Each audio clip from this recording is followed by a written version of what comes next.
heart of where innovation, money, and power collide in Silicon Valley and beyond. This is Bloomberg Technology with Caroline Hyde and Ed Ludlow.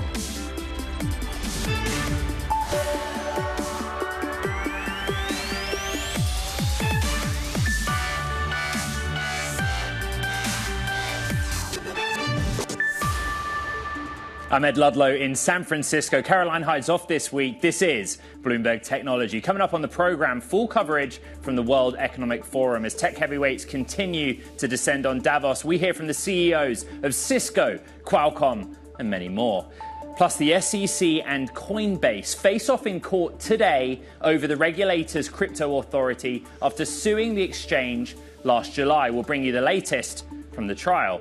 An AI startup, Anthropic, is building out technology for its chatbot to analyze images as it seeks to catch up with big competitors. We'll bring you the details and so much more throughout the hour. Let's focus on the technology sector in financial markets. The story of the week continues to be Fed speak, and what we're seeing this Wednesday morning is traders pare back their expectations for Fed rate cuts in 2024. How that manifests itself is a lot of red on the screen behind me, some underperformance in the technology sector. NASDAQ 100 is kind of my go-to, right, because of the number of technology or concentration of technology shares. But look at the Golden Dragon China Index, US listed or ADRs of Chinese technology companies underperforming the semiconductor space, or SOX also underperforming. And Bitcoin kind of caught up in this risk-off mentality, pulling back towards 42,000 US dollars per token. There's a lot in the news cycle as well. Tesla continues to be a driver to the downside in major indices. That is a stock that is down by 2.7%.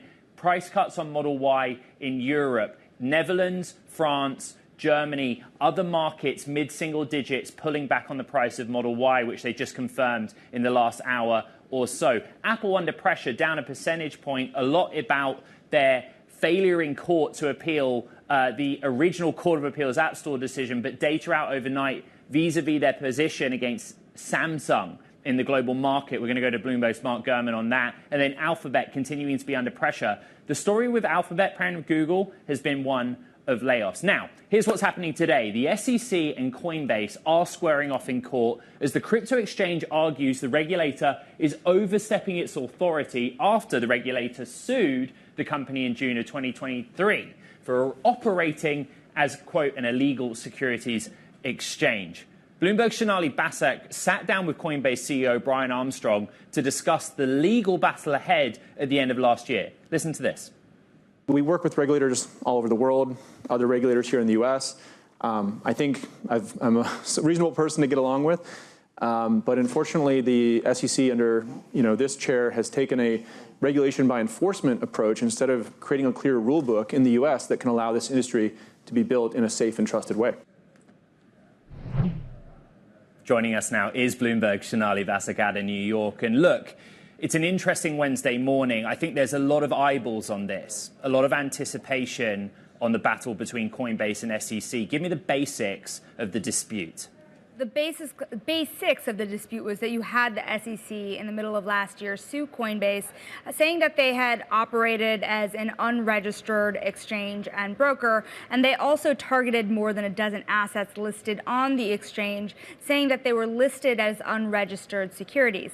So you had the fight back from Coinbase, saying that they should be dismissing this. They filed a motion to dismiss, and we are going through the process now. Ed, this could be a very long process because Coinbase is really fighting a lot of definitions here, particularly the idea of all of these assets being unlisted securities and the meaning of an investment contract versus investment on its own. Now, remember, a lot of this lawsuit really goes around the idea here of the SEC overstepping its reach as mandated by the law.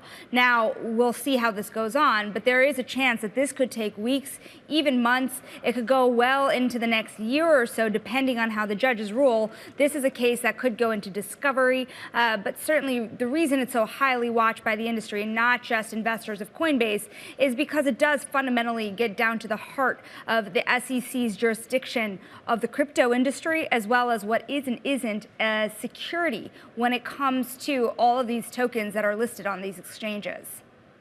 All right, Bloomberg, Sonali Basak, that is one you will be watching closely throughout Wednesday, and I'm sure we'll discuss 24 hours from now. Thank you very much. We've got to head over to Davos and what's happening in Switzerland. Cisco CEO Chuck Robbins sat down with Bloomberg's Jonathan Ferro to discuss Cisco's transition to being a software company amid an AI boom. Listen to this.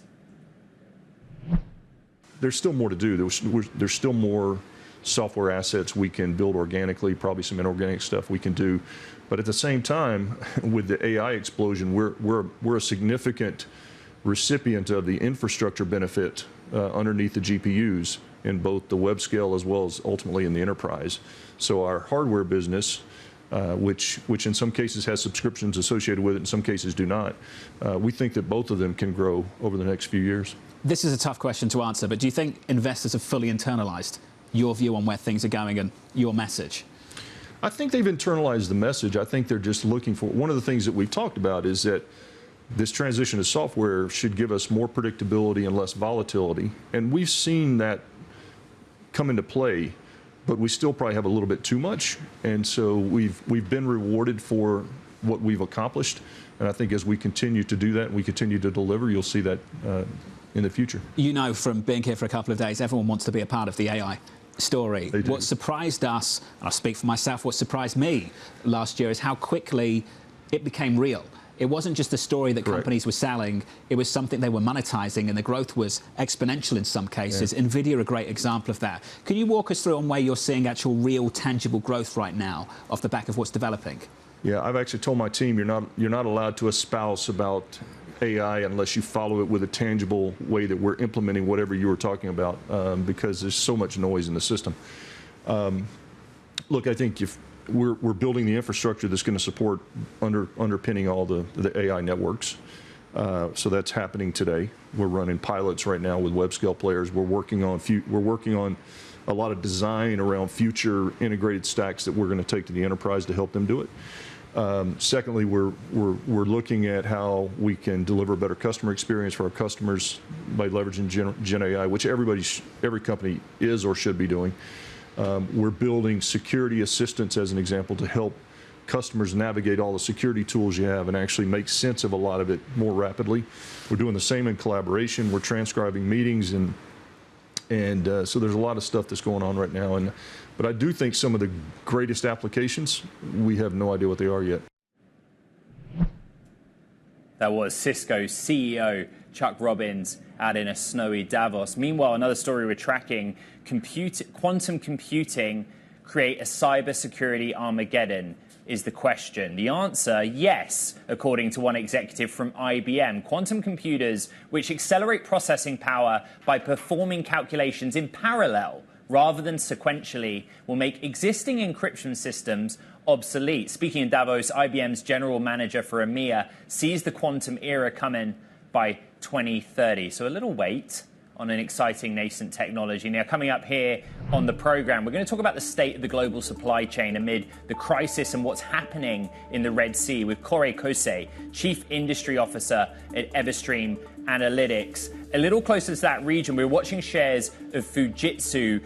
Long story short, $1 billion of value wiped out from Fujitsu overnight after the company's European chief said that that firm had a moral responsibility to provide compensation for a scandal that happened in the UK. This was glitches in the Japanese tech company's system between 1999 and 2015, which led to the wrongful conviction for theft and false accounting of some post office staff. A really interesting and complex story. Check it out on Bloomberg.com and the Bloomberg terminal. But the market impact of those comments, completely clear. This is Bloomberg Technology.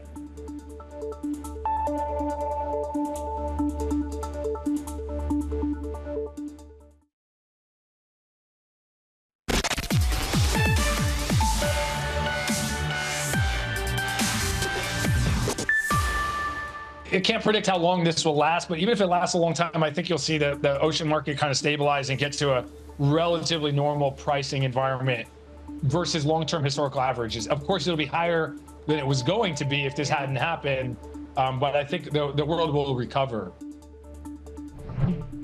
You You cannot predict how long the impact will last, but we're doing everything we can on Bloomberg Technology to track that impact in real time. That was Ryan Peterson of Flexport with us the other day with his outlook for the supply chain impact amid the Red Sea crisis. Earlier today, we heard from the CEO of Maersk, who says these events will hamper transit for a few months. Now, joining us now is Corey Kose, Chief Industry Officer at Everstream Analytics, a leading supply chain insights and risk analytics company. And you also have the latest data.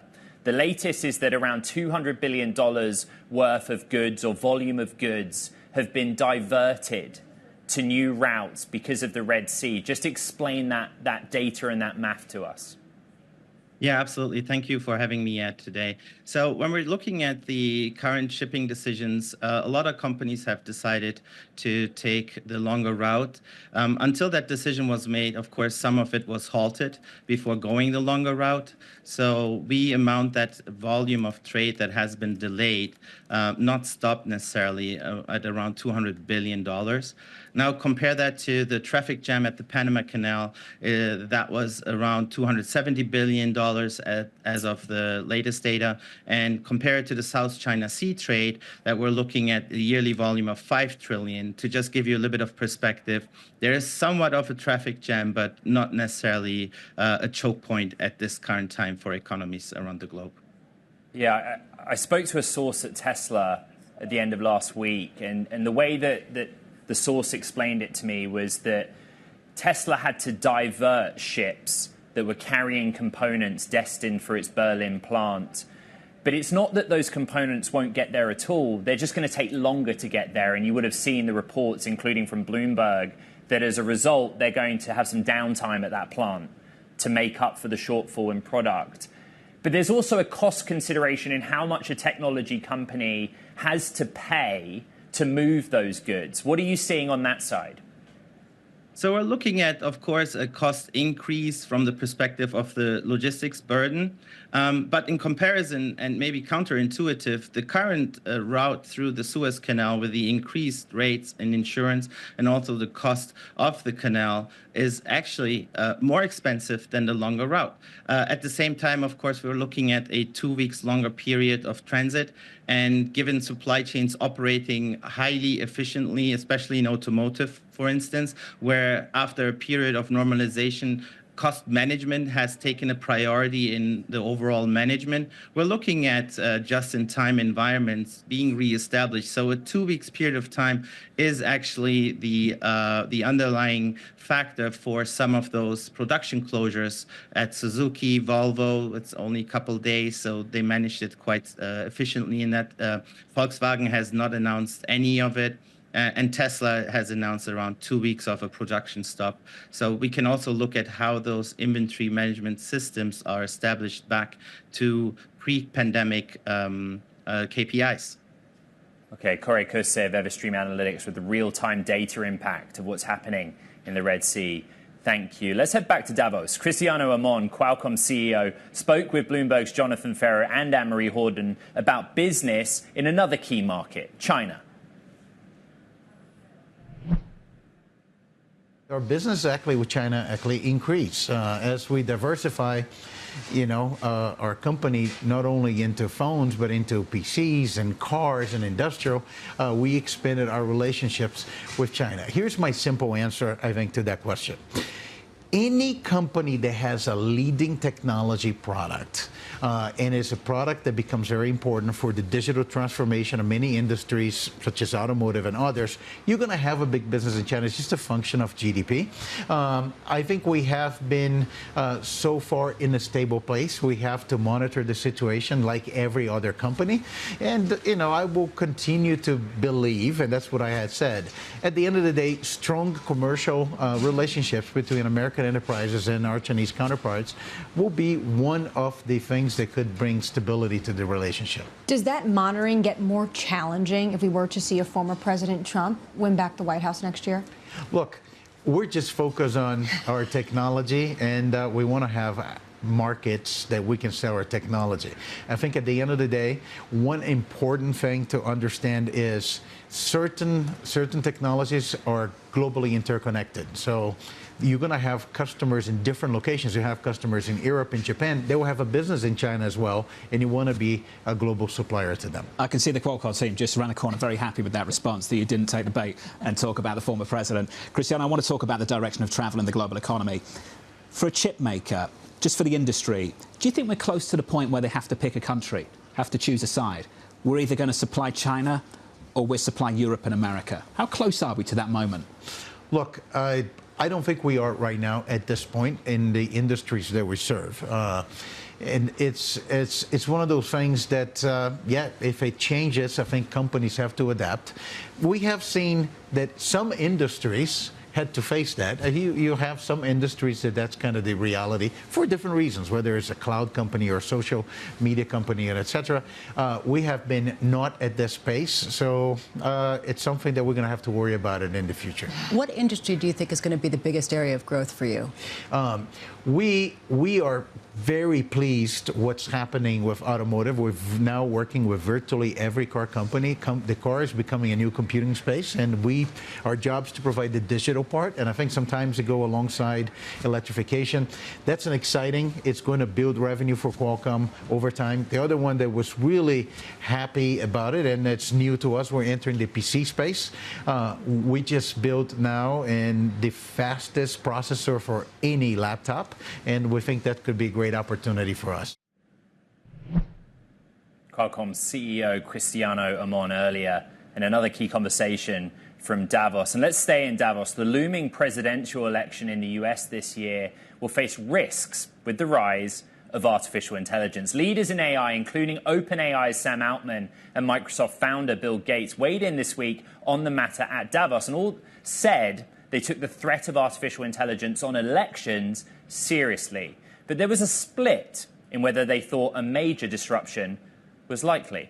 We'll keep tracking that one. Now, coming up here on the program, we stick with AI as Anthropic is coming up with new tools to its own chatbot, Claude, but something a little bit more visual. We'll discuss that next. This is Bloomberg Technology.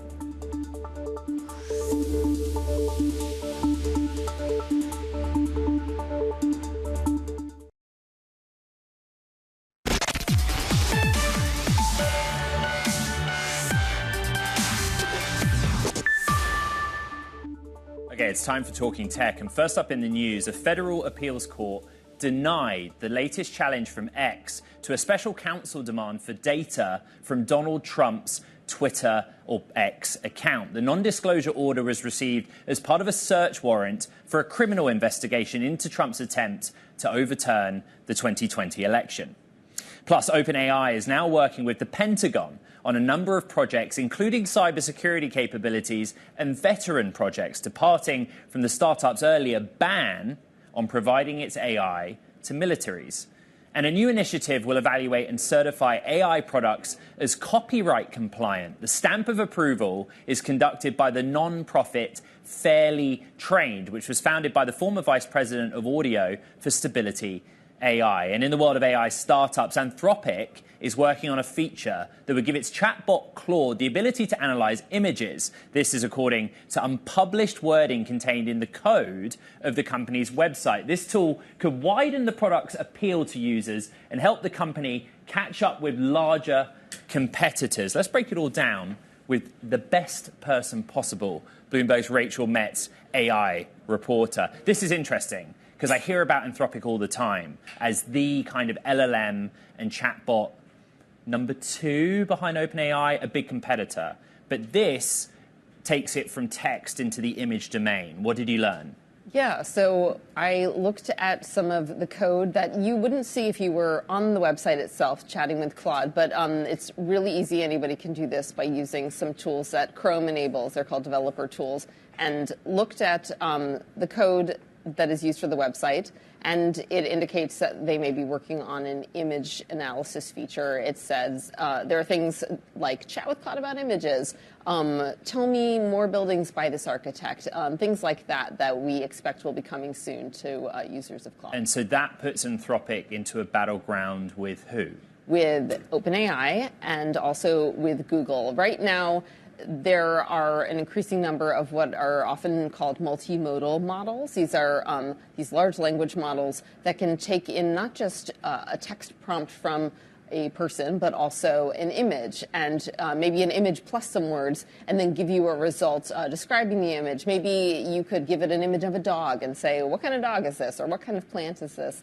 Or two images. That was one of the things that we found on the Claude website that isn't visible to users yet. Describe the differences between these two images, that sort of thing. Bloomberg's Rachel Metz, who analyzed the company website's underlying code in that reporting. Thank you very much. Meanwhile, another story we're tracking, Apple's iPhone has dethroned Samsung devices to become the best-selling smartphone series over the course of 2023. And Samsung's gearing up for one of its most anticipated phone launches in years later on. Let's bring in Bloomberg's chief correspondent, Mark Gurman, for more on the smartphone battle. You know, this was something that Tim Cook really leaned into in the last earnings, particularly in China, that they feel they were the best-selling handset. You know, how significant is it that Apple dethroned Samsung over the course of 23? Certainly a victory, right? Given everything going on, it's a really big deal. I think they got a little bit of a boost on iPhone sales across calendar year 2023 because of the production hiccups at the end of calendar 2022 with the iPhone 14 Pro. If you remember, right after the 14 Pro launched, Apple had to pause production for several weeks due to China's then existing COVID protocols, which had to shut down Foxconn and some of the peripheral factories, right? And so you saw some of those sales and those unit shipments hold off until the calendar turned into 2023 when that issue was resolved after a matter of weeks. Then you combine that with the success of the iPhone 15 Pro out of the gate. This is really good news for Apple. You know, I think that Samsung, what they've done is they've tried to diversify their smartphone line. They have sort of their flagship phones, which are the phones that are being introduced today. Those are the Galaxy S series. And then they have the Galaxy Fold series and the Galaxy Flip series, right? So they've really segmented their smartphone market with even higher priced phones. And while over time, I think you're going to ultimately see a shift to foldables, right? Foldables maybe one day, 5 years from now, I think could be the majority share of the smartphone market. For now, though, that segmentation has created a little bit of a shipment issue for Samsung because of those high prices, right? So for now, Apple's back in the lead for the first time since around the iPhone 4 came out, right? If you remember that back in 2010. And it's interesting that this news arrives as Samsung, like you said, is about to make a very significant announcement with their new 24 series later today. All right, Bloomberg's Mark Gurman, thank you. Victory for Apple, but the shares still under pressure in recent sessions. Now, coming up on the program, we'll get an update on the tech jobs landscape with Lattice CEO Sarah Franklin. Take a quick look as well at shares of Ubisoft, down 8% after France warned it would crack down on strict measures on children's screen time. This is Bloomberg.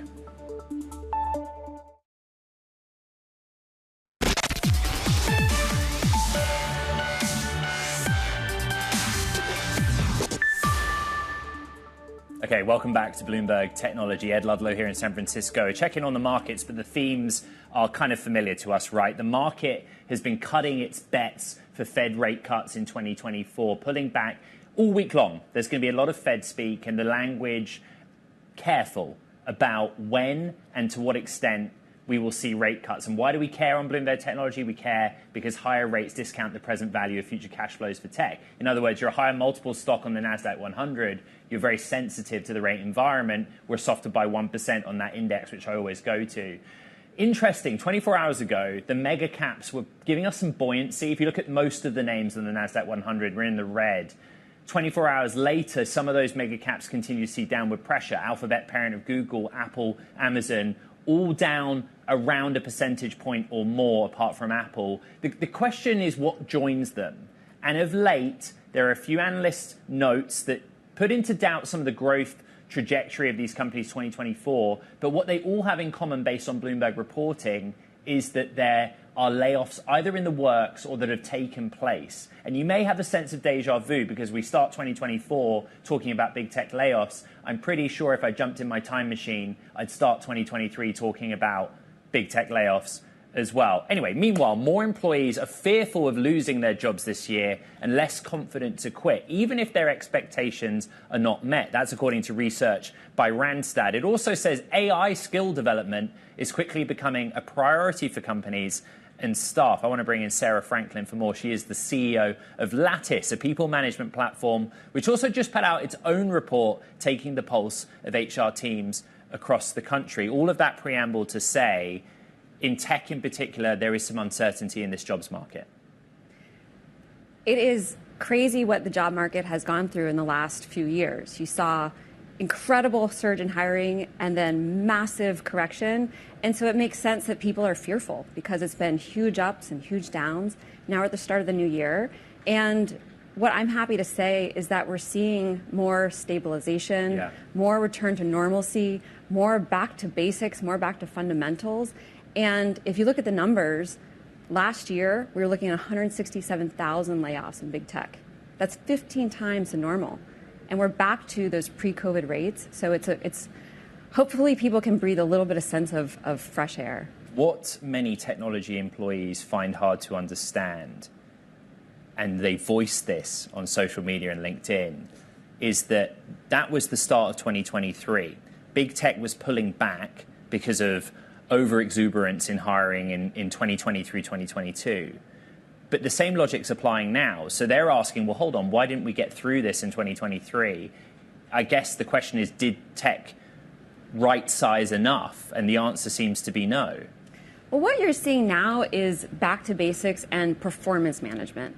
What you're seeing is that companies care about managing their people and their performance, and they're making smart business decisions. This is normal part of business. Pre-COVID, we were back to levels that are below that now. And so it's still business, which is having change and people are managing their performance, but it's not the massive, massive layoffs that you saw in 2023. I want to know the data that you have, the HR team survey. What are the kind of 3 key takeaways that you learned from that exercise? So what we learned is that half of companies are saying that they think that their teams are going to be back to about pre-COVID levels. So again, we're seeing this normalcy shake out in the data. And then also from the data, as I mentioned, 167,000 last year compared to 16,000 the year before. So this is very different in terms of what you're seeing year over year. And we're back to just about 5,000 this year. And so what we're seeing is that necessary management of people and their performance, and really how businesses are back to their fundamentals of looking at their valuations, looking at their profitability, and looking at their margins. So what Bloomberg reported in the context of Apple, for example, was very curious. It was that they were shutting down a San Diego-based team that was focused on AI and Siri. And if you look at the news flow, actually, AI seems to be a real driver of hiring right now because they're looking for skill-specific people, in terms of computer engineering. And my goodness, do some of those jobs pay well? AI is definitely what everybody is doing right now in tech. It is all about innovation and helping everyone manage their people better and manage their businesses better. And people that have AI skills are in huge demand. And that is why you see so much reskilling necessary for AI, not just with people that are in AI themselves, but people that are employed in marketing and sales and HR, people that need to understand how to use AI to help make them better at their job. And so then on the other side of the debate is AI is going to replace jobs. Are you seeing any evidence of that so far? I'm not seeing evidence of AI being replacing jobs. What you're seeing is AI is helping us be better and helping people rise to the level of performance that you want as a leader within your company. And so AI is here to help us, and it's our job as leaders to deploy these technologies in a safe and responsible way. We're talking about jobs. Could we talk a little bit about your job? New in the role, Jack Altman, somebody familiar to this program. How has that been? And just give us the background of the change, your, I guess, promotion or addition to that role. Yeah, so I'm so excited to be CEO now of Lattice. And as you mentioned, incredible company solving the problems that every leader is facing today, how to manage your people and their performance. I saw this in the market, and I was excited to take this opportunity. And Jack is an incredible leader, an incredible visionary. He created this company, blitz scaled it to the level it's at now. And I couldn't be more thankful or humbled to work with him and the team to take it to the next level. Lattice CEO Sarah Franklin, terrific to have you here in the San Francisco studio. And jobs, starting the year as we did 2023, the story in the technology sector. Now, another story that we're following, Google DeepMind said it's taken a crucial step towards making artificial intelligence as capable as humans. It involves solving high school math problems. DeepMind introduced a system called alpha geometry that proves complex geometry theorems better than prior computer programs. Researchers at the company described this as a major breakthrough of an AI applying reasoning and planning to tasks, something even today's advanced models thus far couldn't do. Now, coming up here on Bloomberg Technology, an all-European commercial crew is due to launch to the International Space Station sometime this week. We'll have all the details coming up next. We're also taking a look at shares of Uber. The company confirmed that it will shut down Drizzly, the alcohol delivery service it acquired for $1 billion in 2021 at the end of March. Uber stating its focus on its Uber Eats strategy of helping consumers get almost anything, from food to groceries, and that includes alcohol. This is Bloomberg Technology.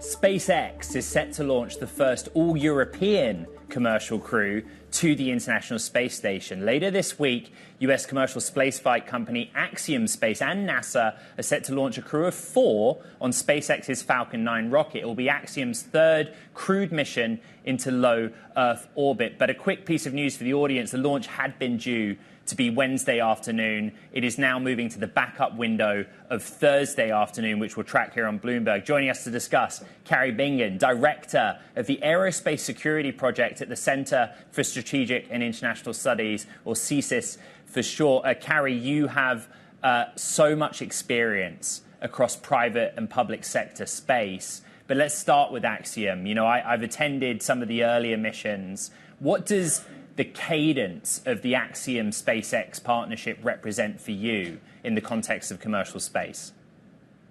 Thanks, Ed. It's great to be here. This is really exciting for me. Axiom Space, it's a commercial company. This is their third mission to the International Space Station. It's the first all-European crew. So there's a couple of big firsts here. First astronaut from Turkey, first astronaut with the European Space Agency. Axiom Space is looking at getting into a cadence of about 2 of these launches a year. And again, this is not a government doing this. This is a commercial space company. So if you look at the crew, they are essentially personnel from different European space agencies. But Axiom also has this kind of tourism element to it, where a private citizen, or civilian, for want of a better word, can take a future mission. Where do you see the most potential? The private sector basically becoming a service for international space agencies, or the tourism element? So I would envision their business model is a bit of both. And what's really interesting about what's happening in the commercial space arena right now is that it is allowing an increased access to space. So both by nations or foreign governments that maybe couldn't afford or didn't have the technical capability to build rockets and space stations themselves, but also for private citizens. It would have been unfathomable even 10 years ago, say, for this many private citizens to be able to launch into space, spend a week or so on a space station. It's pretty amazing. Carrie, are you able to reflect at what point you kind of suddenly realized that SpaceX had kind of changed the game for access to low Earth orbit, the human access to space?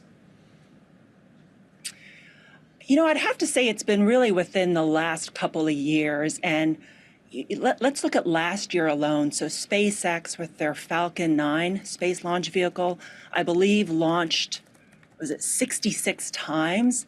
That's more than once a week. And I come from a community working in the U.S. national security enterprise where, gosh, we were talking maybe one launch a month. So the fact that SpaceX is getting down to less than one launch per week is extraordinary. Plus, they've announced plans, I think, at over 140 launches is what they'd like to do going into 2024.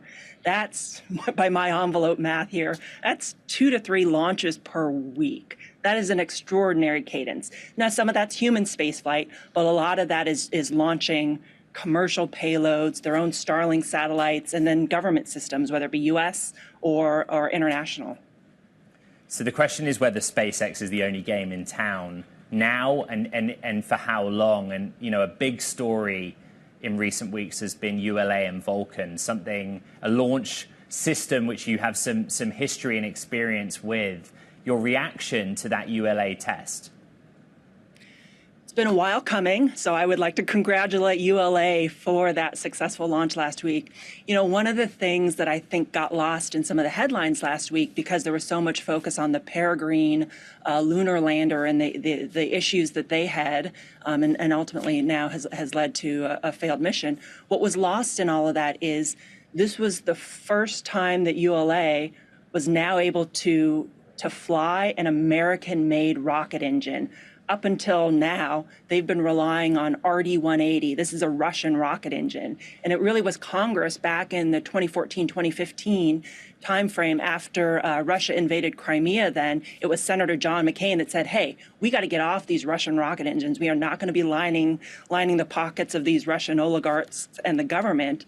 And so finally, you know, we've seen the development of an American engine, the Blue Origin BE-4 successfully launch on Vulcan. And that adds to just competition overall, which is, I think, healthy for our industrial base in the space launch arena.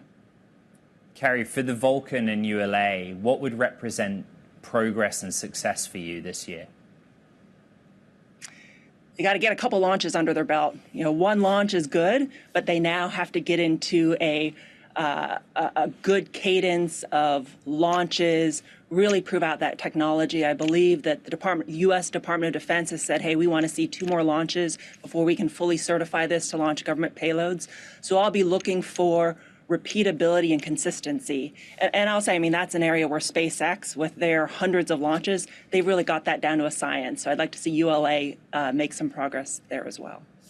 Carrie, we really enjoy having you on the program. I just ask if you could tell our audience what you've been working on and where the focus of your study and research has been of late. So I lead the Aerospace Security Project here at the Center for Strategic and International Studies. I'm a space nerd from early in my youth, so I love working these space topics. Some of my big focus areas have really been on space security, the growing, with the increased commercialization of space, greater use of it for national security, for economic benefit. There are also growing challenges, so the threats to space are increasing. I'm looking at that. Looking at what China is doing in particular, both within their military and national security arena, but they're also making some interesting strides on the commercial front. And you can question if it's truly commercial, but they are making some interesting strides there that I've been watching closely. Carrie Bingen, Director of the Aerospace Security Project at the Center for Strategic and International Studies. Just terrific to have you on the program. Thank you.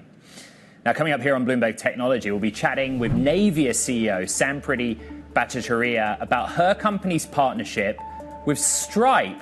Look at that thing go across the water. This is a Bay Area story to watch coming up next. We're also looking at shares of TSMC. We're looking ahead to earnings. We track the monthly data, which shows continued year-on-year declines in terms of output at the top line. The question everyone has is, across the broad spectrum of semiconductor companies, where do we sit in this demand-supply balance?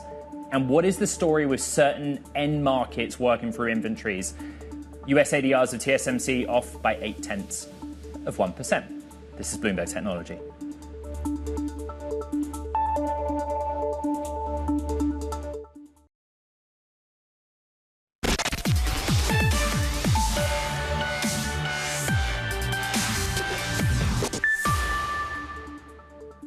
Electric boat startup NAVIER is partnering with payments processor company Stripe to ferry employees to work. The 4-year-old startup has already hosted some pretty high-profile names like Elon Musk on its boats. NAVIER CEO Sampriti Bhattacharya joins us to discuss a big step for this startup. You and I have spoken a lot about the underlying technology, battery electric hydrofoil boat. This is the kind of first big commercial deployment. Yes. What are you doing with Stripe? Where does it run and how does it work? Yeah, so we are starting off with a pilot program with Stripe to shuttle their employees in North Bay, from North Bay to their headquarters in Oyster Point. So it's starting in March, and it's really first of its kind, that it has ever been done. It's about a 20-mile trip, point to point. Yes. What will the experience be for a Stripe employee, in the morning, getting into work in that method of transport? Absolutely. You see, the biggest disruption I feel that NAVIER vessels can bring is transportation in coastal cities, where we are, so frustrated by the traffic. And traffic, when you think about it, is mostly due to employees going to work in the morning, right, by driving their own cars. So in Bay Area also, the number of super commuters, which means like people who are doing a round trip of 3 hours, is quite high. So Larkspur is actually one of those routes. It can take you about 1.5 hours each way during rush hour to get there or go from there to OP. So instead of that, like driving yourself, getting stuck on the traffic, you can be on a smooth, quiet foiling boat, like you're literally 4 feet above the waves, so you don't feel seasickness. It has, Wi-Fi and all en route productivity tools. You will have a desk if you want to work while going to work. But it's really a much more refreshing and relaxing way to get to your work and not worry about driving yourself. And also, as a part of it, you are reducing the carbon footprint, right? Each of those vessels taking a bunch of people off cars off the road. Let's talk about the technology then. You are doing production. You're at the early stages of building out the fleet. What is it that's unique about NAVIER from the drivetrain or powertrain perspective and the design?